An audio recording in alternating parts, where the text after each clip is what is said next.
In the early 16th century, a Spanish ship captain named Hernán Cortés set sail from Cuba, chasing rumors of a golden empire hidden deep in the mainland. His name would become forever linked with the fall of the mighty Aztec Empire. But the story is far more complex than a simple tale of conquest. Was Cortés a brilliant military strategist, a ruthless destroyer, or just a lucky opportunist who stumbled into an empire already on the brink of collapse? Let's rewind to 1519. The Aztec Empire, ruled by Moctezuma II, was a powerhouse, but it wasn't a happy family. They dominated hundreds of smaller city-states, demanding tribute and human sacrifices. This created deep resentment. When Cortés and his small band of about 500 men landed, they didn't just find gold, they found allies. City-states like the Tlaxcalans, fierce enemies of the Aztecs, saw the Spanish as a chance to break free. They provided Cortés with thousands of warriors, supplies, and crucial intelligence. Without them, Cortés's expedition would have likely failed within weeks.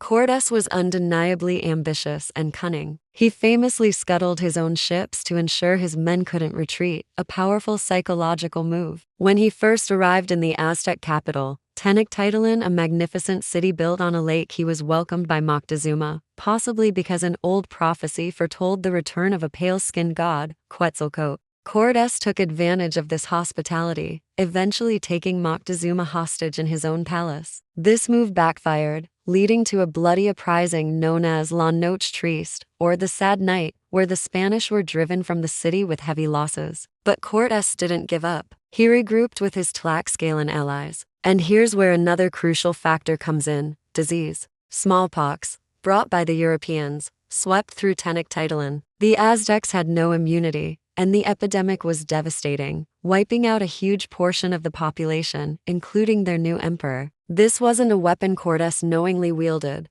but it was more effective than any cannon or sword. It crippled the Aztec leadership and their ability to fight back. By 1521, Cortés returned to a weakened, plague-stricken Tenochtitlan. He laid siege to the city, cutting off food and water supplies. After months of brutal urban warfare, the last Aztec emperor, Cuauhtémoc, was captured, and the glorious city fell. It was razed to the ground, and on its ruins Mexico City was built. So, who was Hernán Cortés? He was certainly a conqueror, driven by a thirst for gold and glory. He was also a destroyer who presided over the end of a civilization, but calling him the sole reason for the Aztecs' fall is too simple. He was also a shrewd opportunist who masterfully exploited the political fractures already present in the empire. He was the spark, but the kindling, the internal rebellion, and the unstoppable wave of disease was already there. The fall of the Aztecs wasn't just a conquest. It was the collapse of a world under the immense pressure of internal strife and external shock. The story of Cortés is a powerful reminder that history is rarely black and white, but a complex web of ambition, circumstance, and tragedy.